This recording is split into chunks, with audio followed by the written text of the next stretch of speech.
Okay, in this video we're going through the laws of indices, which perhaps you're already pretty confident with, or perhaps you're a little bit rusty with. Okay, you've forgotten them a little bit. So don't worry, what I'll do is I'll go through each of the laws of indices you need to know in quite a lot of detail in this video. So if you need to, get your notepad out and get ready to make a few notes on the laws of indices. Okay, the first three are up here. Unfortunately, I've had to put them all in one whack, because if I try and split them up, if I'm showing them working for one, on the software that I'm using, you lose all of the working on the next slide. Don't worry about it. Basically, I've had to just put them all onto one slide. So these are your first three laws of indices, but I will go through them in detail. The first one, we've got 2 cubed times by 2 to the power 4. Okay, and perhaps you're remembering, okay, you're timesing indices with the same base, you add the powers. 3 add 4 will give you 7. But let's go through this and understand this in more detail. Right, first of all, 2 cubed, what does this mean? It means you're timesing 2 by itself 3 times 2 times 2 times 2. You're then timesing this, okay, again by 2 to the power 4, which is 2 times by itself 1, 2, 3, 4 times. Okay, and you can see in total you've got 2 times by itself 1, 2, 3, 4, 5, 6, 7 times. Therefore your answer is going to be 2 to the power of 7. So in summary, or in general, we can represent this using this thing over here, which is if you're timesing indices with the same base, and that is really, really important. Okay, so the base here, A and A is 2. Okay, if you're timesing with the same base, you can add the powers. So some powers, whatever they are, M and N. In our case, they're 3 and 4. You add them, you get 7. Okay, so this is understanding why we get to this. Okay, but the general rule is timesing, add the powers. Done. The second law of indices here, we've got 2 to the power 7, and this time now dividing by 2 to the power 5. Let's go through this in some detail. So the first bit, 2 to the 7, we can write as 2 times by itself 7 times. So 1, 2, 3, 4, 5, 6, and then 7. Okay, and we are dividing. So we are dividing this by like this. Okay, 2 to the power of 5, which is 2 times by itself 1, 2, 3, 4, and then 5 times. And we can do some cancellation here. Okay, so wherever you see a 2 on the top and the bottom, we can begin to cancel. So we've got a 2 over a 2, which cancel because effectively here you're doing 2 divided by 2, which is 1, they cancel. Okay, similarly here we've got a 2 and a 2, they cancel. These 2's cancel, these cancel, and then these finally cancel. And you can see left over we've got 2 times by 2. So this is equal to 2 times by 2. Okay, 2 times by 2 is the same thing as 2 squared. So you can see here our answer is 2 squared. And in general, okay, if you are dividing indices with the same base, so A and A, in this case again the base is equal to 2. Okay, if you're dividing, you subtract the powers. So the power M here is 7, and we're taking away power N here, which is 5. 7 take away 5 is 2. Same base, which is the case, dividing, you subtract the powers. Good. So that's the multiplication law, division law. This is now called the power law. This, we've got 2 cubed, all raised to the power 4. How can we understand this? Well, if we just go and consider this first part, let's do it in red, which is 2 cubed. Okay, 2 cubed, that means you're timesing 2 by itself, 3 times 2, times by 2, times by 2.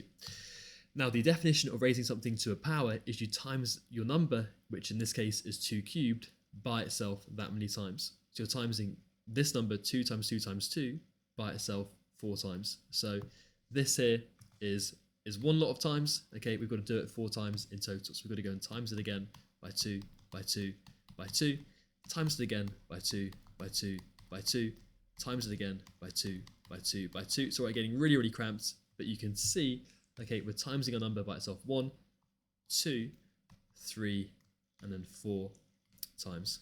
Okay, and then again, right, how many 2's have you got in total? Well, you've got 3, 6, 9, 12 lots of 2's. So we've got 2 to the power of 12, and that is your answer. So this law is if you've got an indice, okay, raised to another power, to another exponent, you simply multiply the powers. So 3 times 4 is 12. And this stuff here is just what is going on behind the scenes to show you why that is the case. Okay, so the general law, if you've got some indice raised to a power, and that's all being raised to another power, you times the powers together. Okay, so here we are just simply doing 3 times by 4 gives you this power, which is 12. So they're your first 3 lovely laws. Okay, make a note on it. I'd definitely make a note on the working, like understanding stuff is really important. Okay, so this working, it is always a good thing to understand.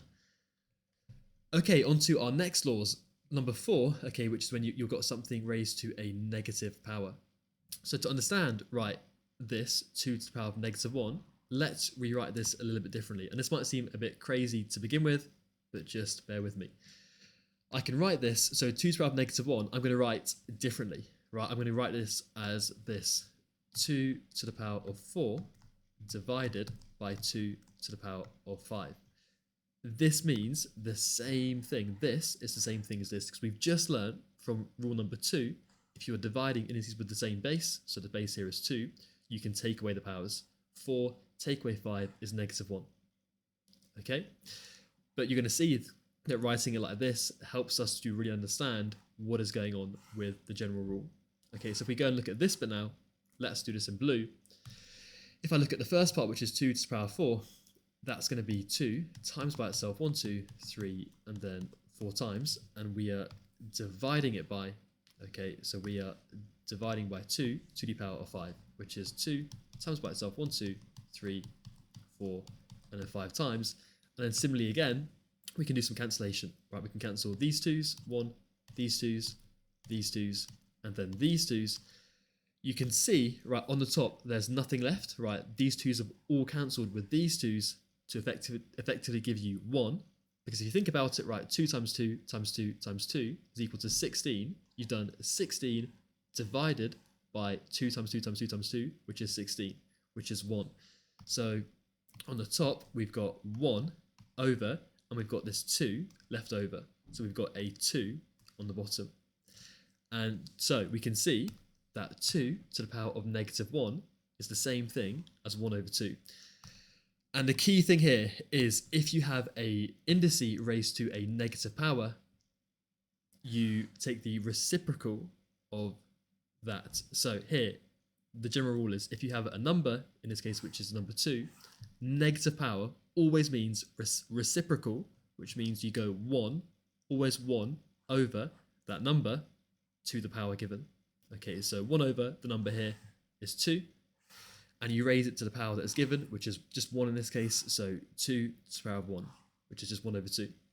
So if I looked at some different examples, oh, I've got more colours. Oh no, I thought I did. Okay, if I look at a different example, let's go over here, and let's just look at maybe a couple more. If we looked at something like, I don't know, 3 to the power of negative 2, okay, you've got to be looking out for that negative power, right? The negative, this means always reciprocal, which means 1 over your number, which is 3, so 1 over 3, okay? And you raise it to the power given, which is 2. So 1 over 3 squared, which is the same thing. 3 squared is 9, so 1 over 9. Okay, another example. If I gave you, I don't know, let's go for 2 to the power of negative 4. Again, you're looking out for this negative power, which means reciprocal, 1 over. So 1 over your number, which is 2. You raise it to the power given, which is 4. 2 to the power of 4 is equal to 16, so you get 1 over 16. Okay? So this is understanding really why if you have a negative power, you take the reciprocal of your number. And this is our general rule. Okay, rule number 5, which is if you've got something raised to the power of 0, let's look at this one again by looking at an example to understand where this really comes from. We can rewrite this in a different way. Okay, I'm going to write it like this. I've just chosen this. I'm going to rewrite it as 2 to the power of 3 divided by 2 to the power of 3.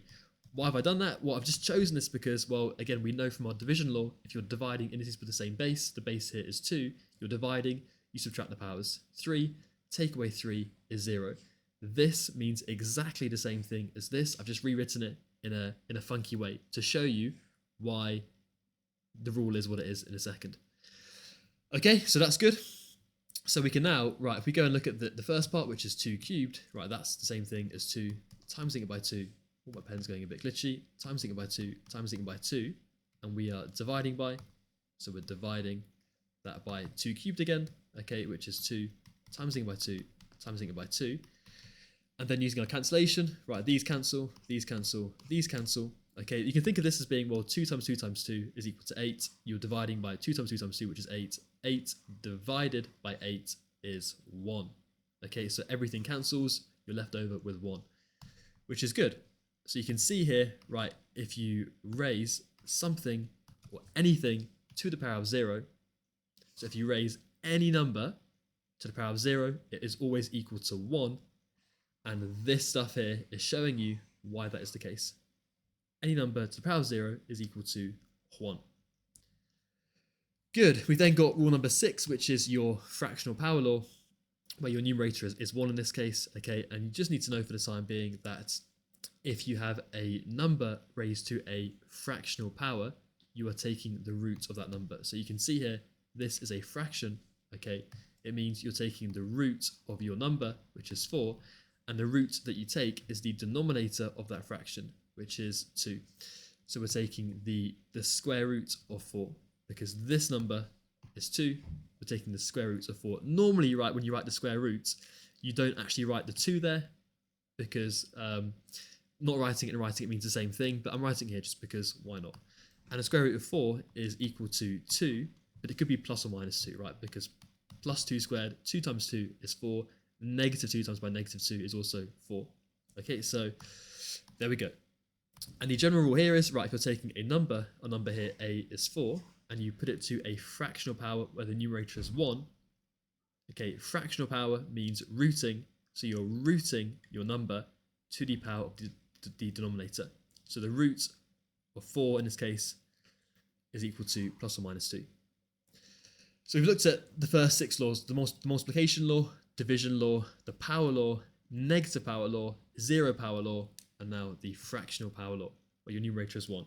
Okay, rule number 7 and 8, well, there were 2 tricky ones from GCSE, but there's nothing that we can't handle. Okay, and again, let's look at this one in more detail. Right, we've just seen if you have a fractional power, it means that you're rooting your number. Before I do that, let's look at this one in a bit more detail. I'm going to rewrite this as 8 to the power of a third times by 4.